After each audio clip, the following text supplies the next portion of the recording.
श्री शिवाय नमस्तुभ्यम। देखिए, आज का ये वीडियो बहुत ही खास होने वाला है क्योंकि पूज्य गुरु जी ने अपनी शिव महापुराण की कथा में कल पड़ने वाली कार्तिक मास की दशमी के लिए एक शमी पत्र से और एक दीपक से करने के लिए बहुत ही खास उपाय बताया है। पूज्य गुरु जी ने कहा कि जब आपको लगे कि आपके जीवन में समस्याएं बहुत ज्यादा आ गई हैं, घर में किसी न किसी को रोग लगा हुआ है, कोई ना कोई परेशानी जीवन में बनी हुई है, धन नहीं प्राप्त हो पा रहा है, आपका किसी कार्य को करने में मन नहीं लग रहा है, अगर आप मेहनत भी कर रहे हैं तो आप उस कार्य में सफल नहीं हो पा रहे हैं, नौकरी प्राप्त नहीं कर पा रहे हैं, तो अगर आपके जीवन में समस्याओं ने आपको घेर रखा है तो पूज्य गुरु जी ने कहा कि आपको इस दशमी की तिथि में यह विशेष उपाय जरूर करना चाहिए। तो चलिए जानते हैं इस विशेष उपाय के बारे में, लेकिन उससे पहले एक प्रार्थना, अगर आप चैनल पर नए हैं तो कृपया चैनल को सब्सक्राइब अवश्य कर लें। देखिए, अगर आप पूज्य गुरु जी की शिव महापुराण की कथा सुनते हैं तो आपको ये बात बहुत अच्छे से पता होगी कि उन्होंने इस कार्तिक मास में दीपदान का बहुत ज्यादा महत्व बताया है। आपको कार्तिक मास के प्रत्येक दिन में कहां पर एक दीपक प्रज्वलित करना है, किस पेड़ के नीचे दीपक प्रज्वलित करना है, घर में किस प्रकार से दीपक प्रज्वलित करना है और किस जगह दीपक प्रज्वलित करना है, ये सारी जानकारियां दी हैं। और अब कल के दिन पड़ने वाली दशमी की तिथि में आपको दीपदान कहाँ करना है, यानी दीपक कहाँ प्रज्वलित करना है, ये आपको बहुत ही ध्यान से समझना है। पूज्य गुरु जी ने कहा कि जो भी व्यक्ति इस कार्तिक मास में दीपदान करता है तो उसे जीवन में कुछ और करने की जरूरत नहीं पड़ती है। माता लक्ष्मी स्वयं उसके घर पर आकर अपना वास करती हैं, दुर्भाग्य का अंत करती हैं, दरिद्रता समाप्त करती हैं। चलिए जानते हैं पूज्य गुरु जी द्वारा बताए गए सबसे पहले और सबसे खास उपाय के बारे में। देखिए, इस उपाय के लिए आपको एक दीपक ले लेना है। दीपक आप मिट्टी का भी ले सकते हैं और आप अपने घर पर शुद्ध आटा मारकर उसका भी दीपक तैयार कर सकते हैं। इस दीपक में आपको सिर्फ और सिर्फ घी का इस्तेमाल करना है। अगर गाय का घी मिल जाता है तो यह आपके लिए बहुत ही उत्तम होगा। फिर इसी के साथ इस दीपक में आपको लंबी रुई की बत्ती का प्रयोग करना है। लंबी रुई की बत्ती का प्रयोग हम लोग अपने जीवन में धन धान्य को बढ़ाने के लिए, अपने वंश को बढ़ाने के लिए, अपने जीवन में तरक्की पाने के लिए और अपनी समस्याओं को कम करने के लिए करते हैं। देखिए, अब आपका यही दीपक आपके जीवन के सारे संकटों को समाप्त करेगा। इस दीपक को लेकर आप पहुंच जाएंगे किसी भी शमी पत्र के वृक्ष के नीचे। अगर आपके घर के आसपास शमी पत्र का वृक्ष नहीं है तो फिर इसे आप अपने घर पर ही प्रज्वलित करेंगे। वो अभी आपको आगे बता दिया जाएगा कि घर पर आप कहां पर प्रज्वलित करेंगे, लेकिन पहले यहां पर जान लें कि आप शमी पत्र में कैसे इसको प्रज्वलित करेंगे। शाम के समय आप इस उपाय को करेंगे। शाम को जब सूर्यास्त हो जाए तो उसके बाद शमी पत्र के वृक्ष के नीचे पहुंच जाइए। अब देखिए, इस दीपक को वहीं शमी पत्र की जड़ के आसपास कहीं पर रख दीजिए और इस बत्ती का मुख, यानी इस दीपक में आपने जो लंबी रुई की बत्ती लगाई है उसका मुख आप उत्तर दिशा की तरफ कर दीजिए। फिर इस दीपक को प्रज्वलित कर दीजिए। दीपक को प्रज्वलित करने के बाद वहीं पर बैठकर आप ओम नमः शिवाय या फिर श्री शिवाय नमस्तुभ्यम, इन दोनों में से किसी भी एक मंत्र का 108 बार स्मरण कर लीजिए। महादेव से प्रार्थना कर लीजिए, लक्ष्मी नारायण से प्रार्थना कर लीजिए कि हे मेरे नाथ, मेरे जीवन में इस प्रकार की समस्या चल रही है, धन की समस्या चल रही है, दुर्भाग्य लगातार जीवन में बना हुआ है। कुछ इस प्रकार की प्रार्थना करते हुए महादेव से अपने संकटों को समाप्त करने की प्रार्थना कर लीजिए। फिर वापस अपने घर आ जाइए। पूज्य गुरु जी ने कहा कि दशमी की तिथि में ही महादेव की कृपा से आपके जीवन के भी सारे संकट समाप्त हो जाते हैं और आपको भी माता लक्ष्मी की कृपा प्राप्त होती है। अब देखिए, अगर आपके घर के आसपास शमी पत्र का वृक्ष नहीं है तो फिर इस दीपक को आप अपने घर के मंदिर में प्रज्वलित करेंगे। आपके घर के मंदिर में प्रभु श्री राम की फोटो के सामने या प्रभु श्री राम की मूर्ति के सामने या फिर भगवान नारायण की मूर्ति के सामने या फिर श्री कृष्ण जी की प्रतिमा के सामने और या फिर श्री हरि के किसी भी स्वरूप के सामने आप इस दीपक को प्रज्वलित कर देंगे। दीपक को प्रज्वलित करने के बाद यहां पर भी आप लगातार 108 बार ओम नमो भगवते वासुदेवाय इस मंत्र का स्मरण कर लीजिएगा और फिर वापस भगवान से प्रार्थना कर लीजिएगा कि आपके संकटों को समाप्त करें।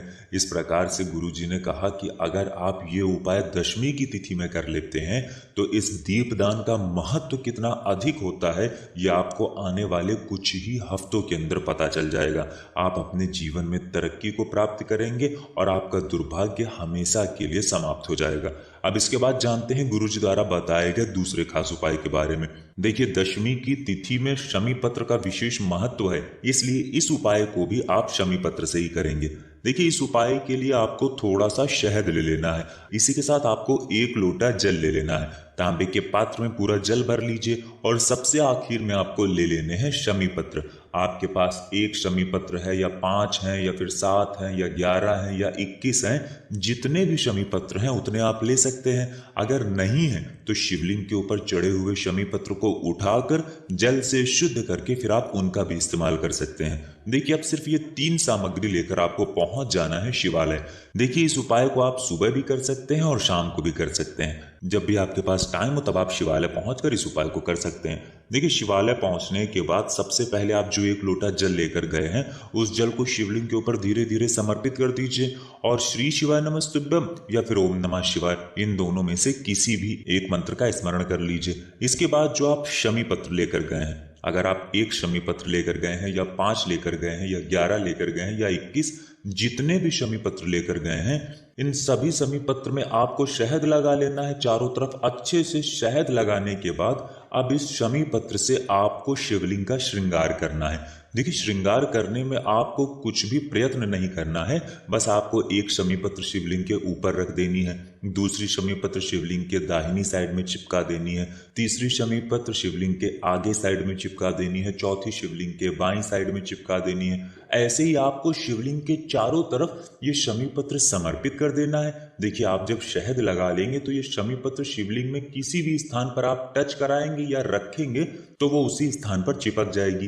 तो इन सभी शमी पत्र को आप शिवलिंग के चारों तरफ अलग अलग स्थानों में समर्पित करते जाएंगे और लगातार श्री शिवाय नमस्तुभ्यम या फिर ओम नमः शिवाय, इन दोनों में से किसी भी एक मंत्र का स्मरण करते जाएंगे। फिर इसके बाद आप अपनी जिस भी मनोकामना के लिए ये उपाय कर रहे हैं, अगर धन प्राप्ति के लिए कर रहे हैं तो वो महादेव से पूर्ण करने के लिए बोल दीजिए, या फिर व्यापार के लिए कर रहे हैं या फिर नौकरी के लिए कर रहे हैं या फिर अपने संकटों को समाप्त करने के लिए कर रहे हैं, तो जो भी आपकी मनोकामना है वो महादेव से पूर्ण करने के लिए बोल दीजिए। फिर वापस अपने घर आ जाइए।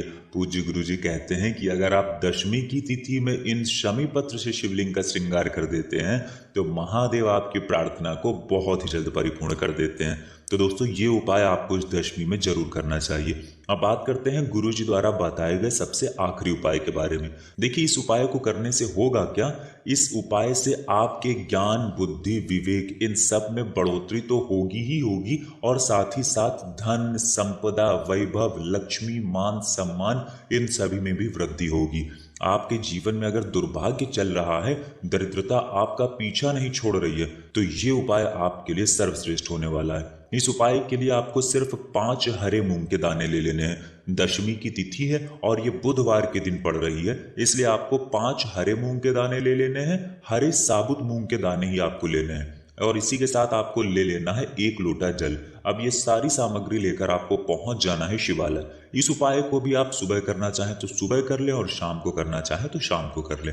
शिवालय पहुंचने के बाद सबसे पहले आप 1 हरे मूंग के दाने को लेंगे और इसे नंदी महाराज का जो पैर उठा हुआ रहता है उसके पास में समर्पित कर देंगे और 11 बार ओम नमः शिवाय इस मंत्र का स्मरण कर लेंगे। फिर इसके बाद दूसरा हरे मूंग का दाना आपको लेना है और शिवलिंग में जो श्री गणेश जी वाला स्थान होता है, शिवलिंग का जो दाहिना साइड होता है वो श्री गणेश जी का स्थान कहलाता है और यहीं पर आपको दूसरा हरे मूंग का दाना समर्पित कर देना है और 11 बार ओम नमः शिवाय या फिर श्री गणेशाय नमः, इन दोनों में से किसी भी एक मंत्र का स्मरण कर लेना है। तीसरा हरे मूंग का दाना आपको माता अशोक सुंदरी वाला जो स्थान होता है वहां पर समर्पित कर देना है। शिवलिंग की जो जलाधारी होती है, जहां से जल बहकर नीचे आता है, उसी जलाधारी के बीच में कहीं कहीं पर सांप की आकृति बनी होती है, कहीं कहीं पर मोटी उठी हुई लाइन होती है। तो यही शिवलिंग के बीच में जो जलाधारी वाला स्थान होता है, इसी को माता अशोक सुंदरी का स्थान कहते हैं और यहीं पर आपको तीसरा हरे मूंग का दाना समर्पित कर देना है और श्री शिवाय नमस्तुभ्यम या फिर ओम नमः शिवाय, इन दोनों में से किसी भी एक मंत्र का 11 बार स्मरण कर लेना है। अब आपके पास 2 हरे मूंग के दाने बचे हैं। इन दोनों हरे मूंग के दानों को आप इसे 1 लोटे जल में डाल लीजिए और ये पूरा 1 लोटा जल आपको शिवलिंग के ऊपर धीरे धीरे समर्पित करते जाना है और लगातार ओम नमः शिवाय मंत्र का स्मरण करते जाना है। पूज्य गुरुजी ने कहा कि जल आपको बिल्कुल धीरे धीरे समर्पित करना है और जल समर्पित करते हुए आप कम से कम 11 बार ओम नमः शिवाय मंत्र का स्मरण जरूर कर लें। फिर वहीं शिवलिंग के सामने बैठकर अगर आप अपने बच्चों के लिए ये उपाय कर रहे हैं, अपने बच्चों की बुद्धि ज्ञान विवेक के लिए ये उपाय कर रहे हैं, तो उसके लिए प्रार्थना कर लीजिए। या फिर आप अपने व्यापार के लिए, अपने धंधे को अच्छे से चलाने के लिए, उसमें बढ़ोतरी के लिए ये उपाय कर रहे हैं, या फिर अपनी नौकरी के लिए, अपने इंटरव्यू को क्वालिफाई करने के लिए ये उपाय कर रहे हैं, या फिर धन प्राप्ति के लिए ये उपाय कर रहे हैं, तो जिसके लिए भी आप ये उपाय कर रहे हैं उसको परिपूर्ण करने के लिए महादेव से प्रार्थना कर लीजिए और फिर वापस अपने घर आ जाइए। पूज्य गुरु जी ने कहा कि इस कार्तिक मास में पड़ने वाली दशमी की तिथि को आप यूं ही नहीं जाने देंगे। आपको इन तीनों में से कोई भी एक उपाय कर लेना है। अगर आप कोई भी एक उपाय कर लेते हैं तो यकीन मानिए आपके जीवन से कभी भी माता लक्ष्मी नहीं जाएंगी, दुर्भाग्य आपके जीवन में कभी भी नहीं आएगा और आपके जीवन में सुख समृद्धि तथा वैभव की प्राप्ति होगी। तो दोस्तों ये थे पूज्य गुरु जी द्वारा बताए गए 3 बहुत ही खास उपाय। अगर आपको जानकारी अच्छी लगी हो तो वीडियो लाइक करिएगा। मिलते हैं फिर एक नए वीडियो के साथ। श्री शिवाय नमस्तुभ्यम।